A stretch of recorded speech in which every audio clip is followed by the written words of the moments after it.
అందరికీ నమస్కారం. కథ పేరు కార్తికేయ వెడ్స్ శ్రీవల్లి 5వ భాగం.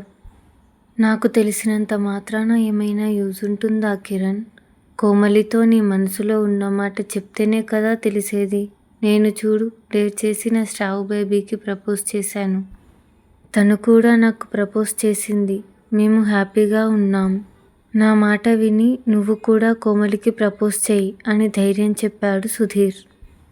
అవునురా, కోమలికి ప్రపోజ్ చేయి, తను యాక్సెప్ట్ చేస్తుంది అని శ్రావణి కూడా చెప్పింది. ఏమో శ్రావ్, నాకు భయంగా ఉంది. అది ఒకవేళ నువ్వు చెప్తే అని అన్నాడు కిరణ్ కంగారుగా. అలా ఏం చెప్పదురా, నీ మనసులో ఏముందో చెప్తేనే కదా తన మనసులో ఏముందో తెలిసేది అని చెప్పింది శ్రావణి. అయినా దగ్గరున్న నేను కనిపించలేదు కానీ 5 నిమిషాలు కూడా చూసిందో లేదో అతని కోసం ఎలా క్యూరియాసిటీ చూపిస్తుందో చూడు దొంగ మొహంది అంటూ ఉడుక్కున్నాడు కిరణ్.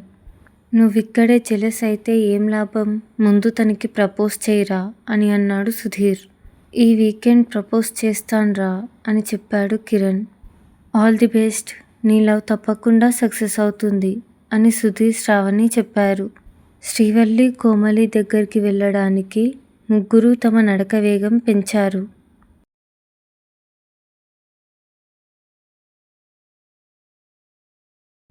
వాడిని మరీ ఏడిపిస్తున్నావని నీకు అనిపించట్లేదా అని అడిగింది శ్రీవల్లి కోమలిని. వాడి మొహం, నేను ఆ అబ్బాయి గురించి అడుగుతుంటే కుళ్ళు మొహం వేసి చూస్తున్నాడు కానీ వాడి మనసులో మాట చెప్తున్నాడా? అలాగే కుళ్ళుకుంటూ కుళ్ళిపోతున్నాడు సచ్చినోడు అంది కోమలి ఉక్రోషంగా. అలాగని ఇంతలా ఏడిపించాలా?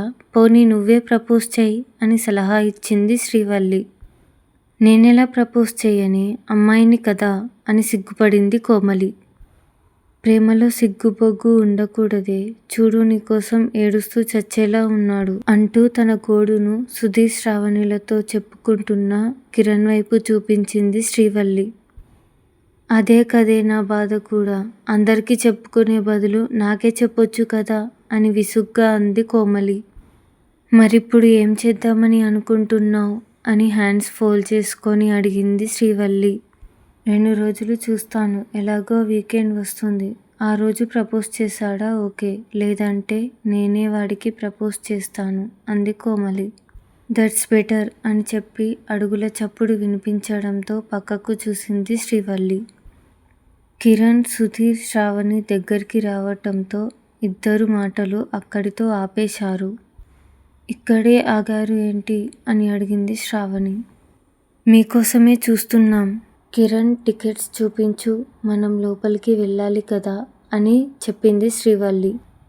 అలాగే అని ఫోన్లో బుక్ చేసిన టికెట్స్ అక్కడ ఉన్న వ్యక్తికి చూపించాడు కిరణ్. టికెట్స్ కన్ఫర్మ్ చేసుకొని ఆ వ్యక్తి లోపలికి పంపించడంతో 5గురు లోపలికి వెళ్ళారు. కిరణ్, సుధీర్, శ్రావణి, కోమలి, శ్రీవల్లి తమ సీట్లలో లైన్గా కూర్చున్నారు. శ్రీవల్లి గమనించుకోని విషయం ఏంటి అంటే తనకి ఇంకోవైపు కార్తికేయ కూర్చున్నాడు. ఫ్రెండ్తో మాట్లాడుతున్న కార్తికేయ గొంతు వినిపించడంతో అప్రయత్నంగా అతని వైపు చూసింది శ్రీవల్లి. రెండో వైపు కూర్చున్న తిలక్తో మాట్లాడుతున్న అతన్ని చూద్దామంటే అటువైపు మొహం ఉండడంతో చూడలేకపోయింది శ్రీవల్లి. బాడీ స్ట్రక్చర్ అలాగే ఉంది కానీ ఇతని ఫేస్ కనిపించట్లేదేంటి, అయినా నాకెందుకులే, మనలాగే అతను కూడా సినిమా చూడ్డానికి వచ్చాడు అనుకుని లైట్ తీసుకుంది శ్రీవల్లి. ఇంతలో థియేటర్లో లైట్స్ ఆగిపోయి ప్రొజెక్టర్ ఆన్ అయ్యింది. 2 నిమిషాలు యాడ్స్ చూశాక మూవీ స్టార్ట్ అయింది. 2 గంటల 20 నిమిషాల సినిమా ఇంట్రెస్టింగ్గా చూశాక లైట్స్ ఆన్ అవ్వడంతో ఎవరి సీట్స్లలో నుండి వాళ్ళు లేచారు వెళ్ళడానికి. థియేటర్లో నుండి బయటకు వచ్చాక తమ కంటే 5 అడుగుల ముందున్న కార్తికేయను చూసిన కోమలి స్పీడ్గా నడుచుకుంటూ అతని దగ్గరికి వెళ్ళింది. కార్తికేయ గారు అంటూ అతని ఎదురుగా నిలబడింది కోమలి. ఆమెను చూసి కార్తికేయ, అతని ఫ్రెండ్ తిలక్ ఆగారు. కోమలి ఫాస్ట్గా వెళ్ళి అతన్ని పిలవడం చూసిన కిరణ్, ఇదేంటి అతని ముందుకు వెళ్ళింది అనుకుంటూ గుండెను అరచేతుల్లో పట్టుకుని ఆగిపోయాడు భయంతో. సుధీర్, శ్రావణి అతనితో పాటు ఆగిపోగా శ్రీవల్లి కోమలి దగ్గరికి వెళ్ళింది.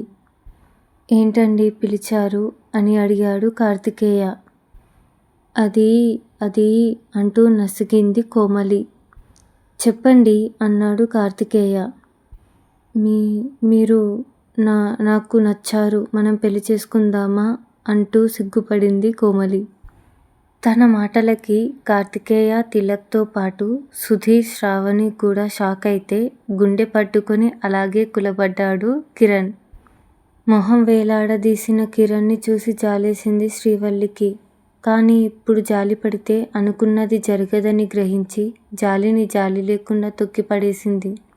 ఎక్స్క్యూజ్ మీ అన్నాడు కార్తికేయ తనకి ప్రపోజ్ చేసిన కోమలిని సీరియస్గా చూస్తూ. అతని చూపుకి బెదిరి, కోప్పడకండి కార్తిక్ గారు, ఒక్క 5 minutes నేను చెప్పేది వినండి ప్లీజ్ అని రిక్వెస్ట్ చేసింది కోమలి. ఏం వినాలి అన్నాడు కార్తికేయ బేస్ వాయిస్తో. కొనసాగుతుంది.